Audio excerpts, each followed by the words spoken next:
Okay, you run a survey company, Publicus. Yeah. Okay, well, at the same time, let's start with this other Survey survey. na naman mga kababayan.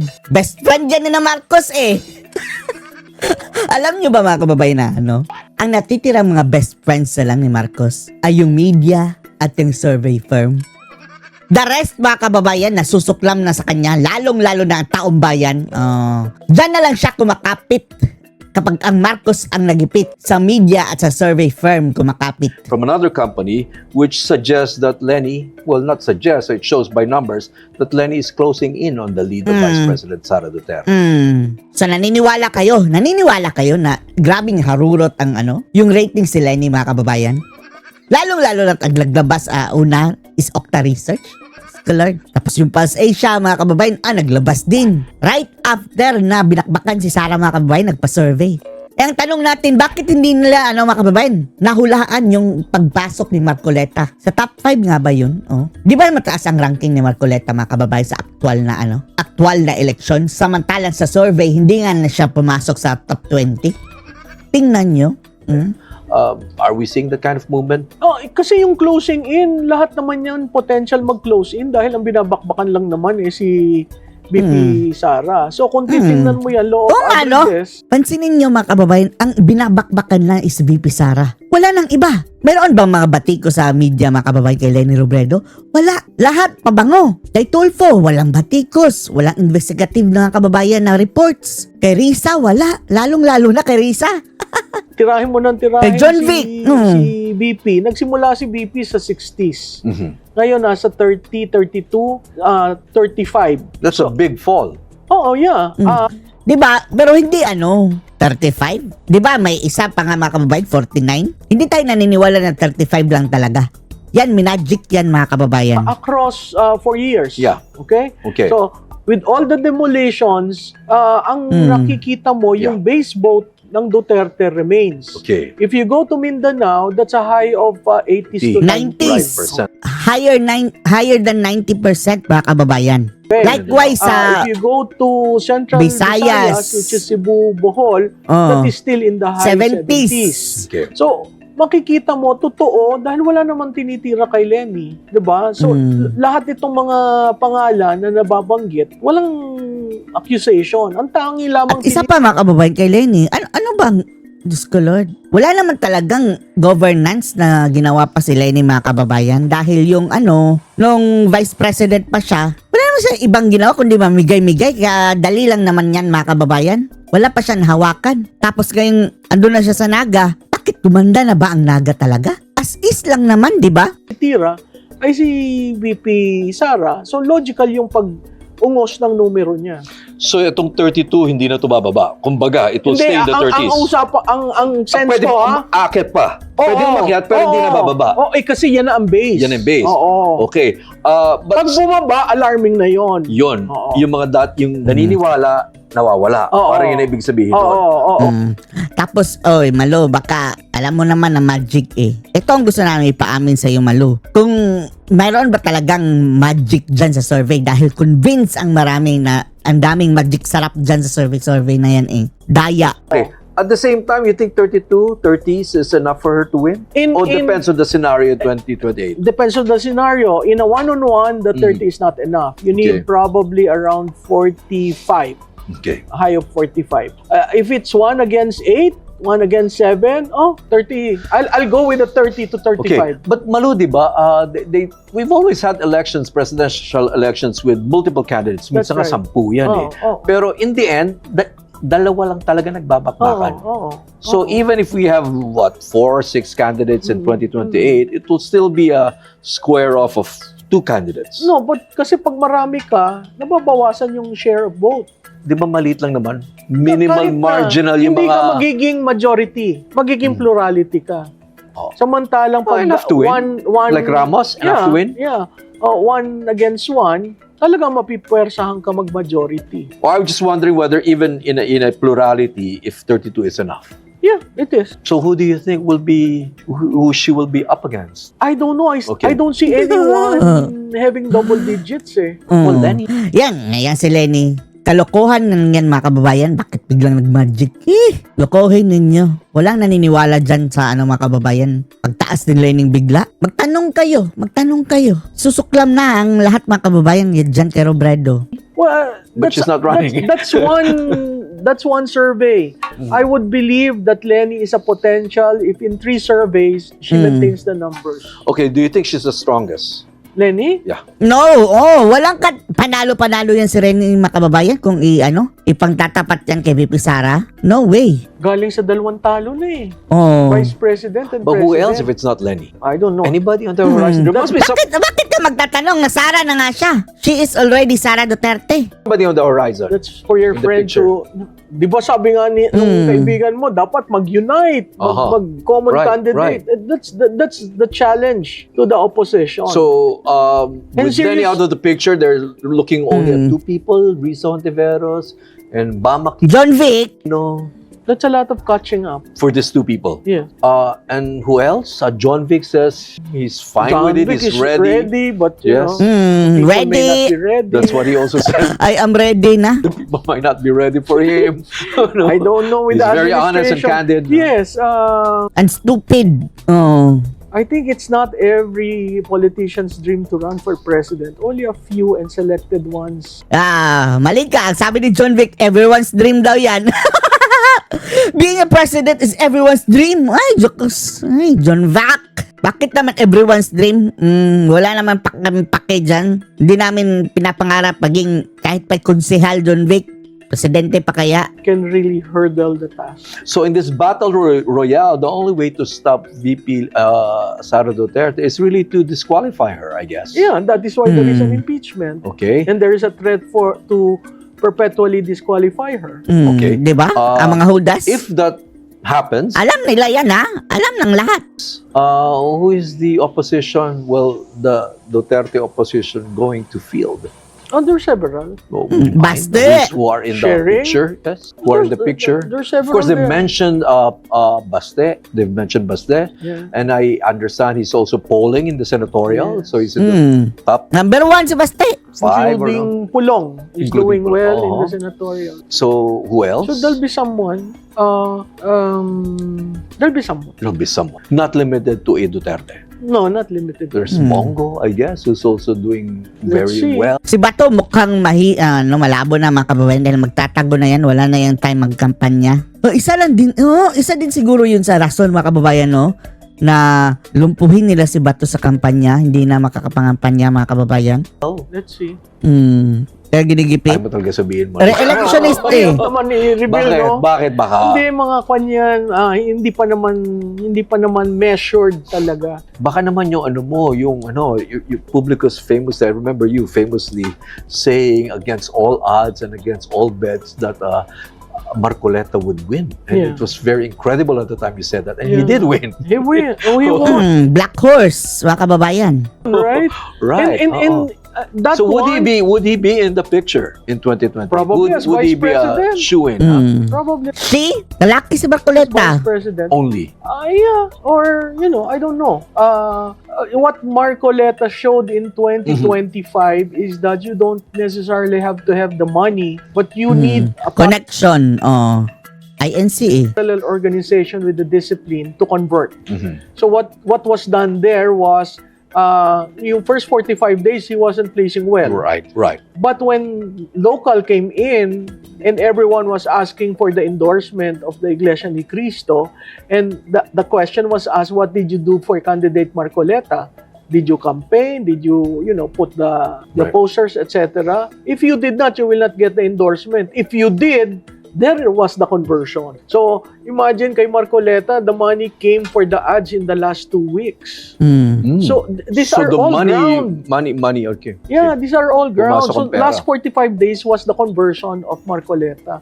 That's why people were saying, wala na yan kasi for first 45 days he wasn't placing Would you well. say he's even stronger now than during Of election? course. Yes. Lalo na ngayon mga kababayan na talagang all-out support na siya sa mga Duterte. And then, lumalaban na siya sa corruption talaga. Head-on. People are seeing the kind of leader he is and the kind of issues he's carrying.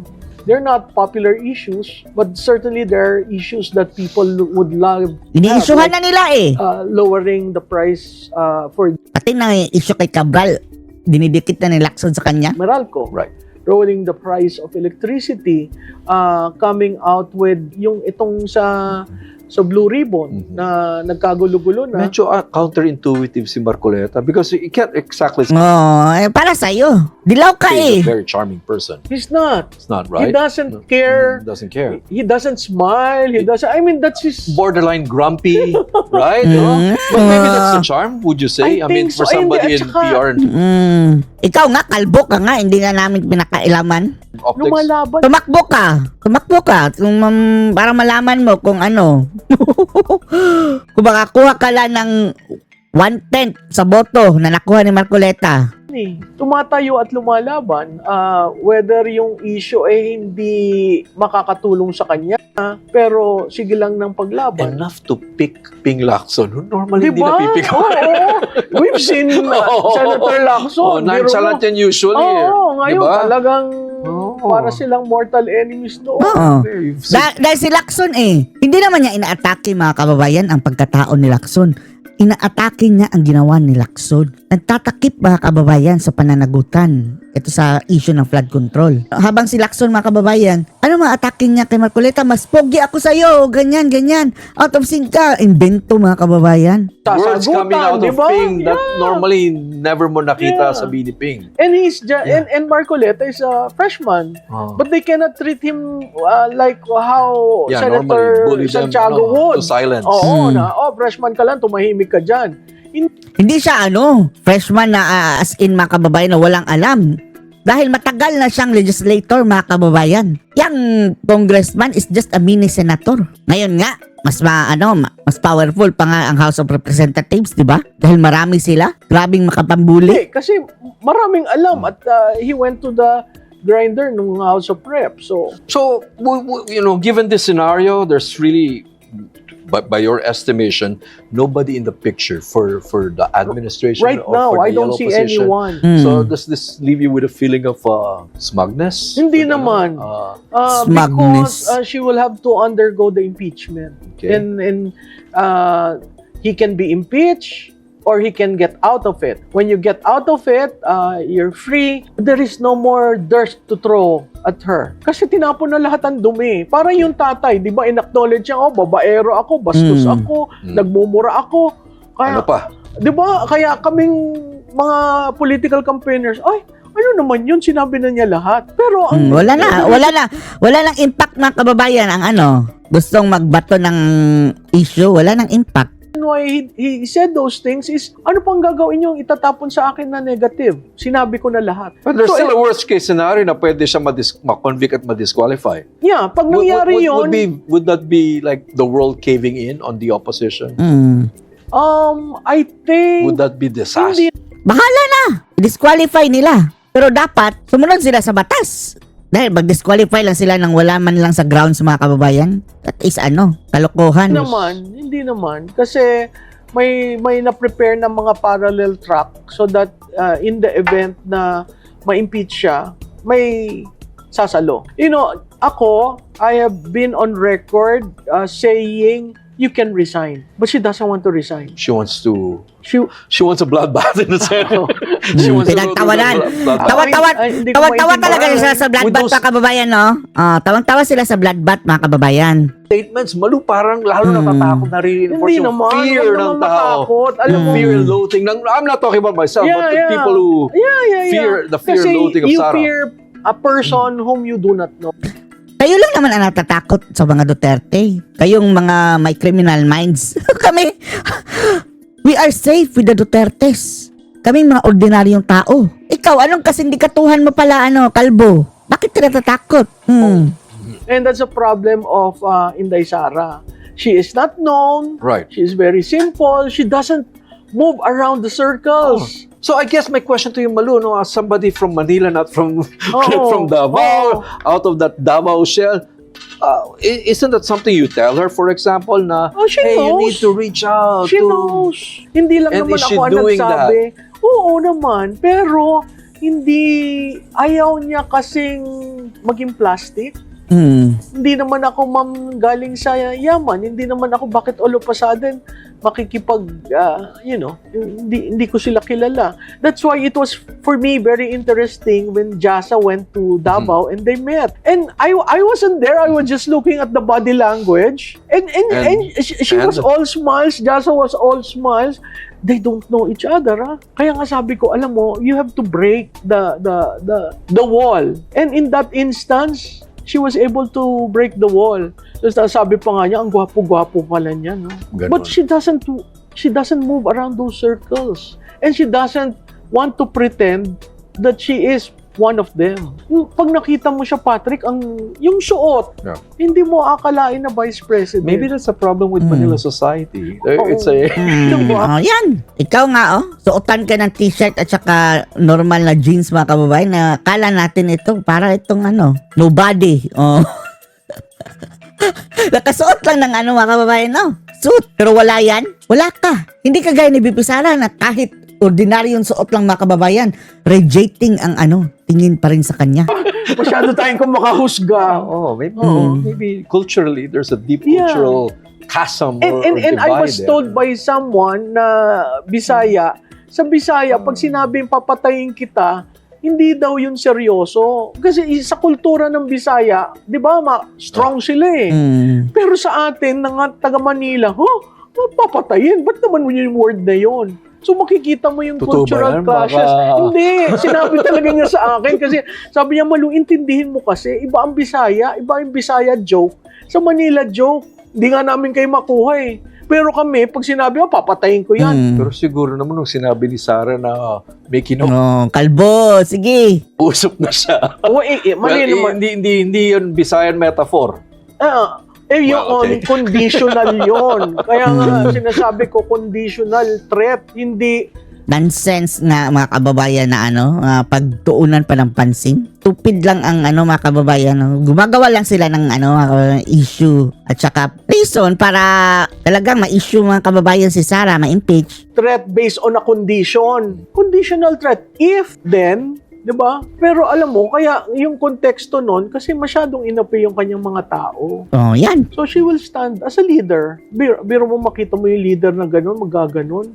Hindi ka ba sasabihin, gusto ko ito, pinaglalaban ako. At yun ang endearing sa Duterte brand. Pinaglalaban ang ordinaryong tao. Hindi si mga amo, yung tao. Yung tao, kalbo! That's interesting. Ang sinasabi ng position of those behind this impeachment is that once the bank records are ayan na naman, mag-record na naman, mga kababayan. Hindi nakakaintindi. At hindi nga sigurado, mga kababayan, kung tama yung figure ng AMLA. Ay, Diyos ko. opened and the amount and the transactions laid bare before the public in the Senate trial, that this will diminish the strong lead that the Vice President enjoys up to this point.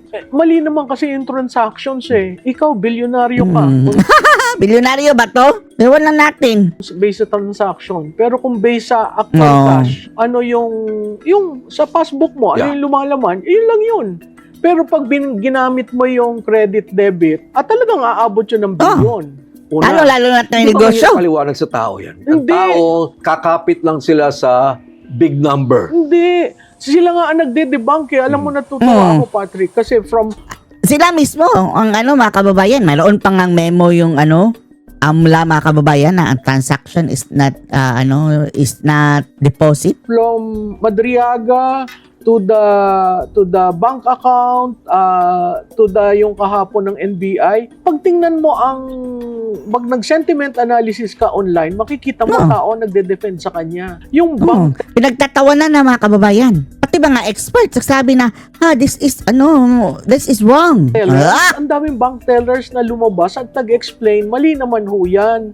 Yun ngang sinasabing account na kaduda-duda, magkakaroon ng kaduda-duda kasi parang 33 of the 630, no? Yun yung mga nag-attempt na mag-deposit ng piso, ng 500, yung kaduda-duda. Bakit ganun yung transaction? Pero maraming bank tellers, maraming bank managers ang nagsabi na mali naman yung ginagawang transactions ang basihan nyo. Ang dapat, ano yung total remaining money sa bangko? Yun ang pag-usapan natin. Ayaw nila yan eh. Ano masasabi dito mga kababayan? Post your comments below.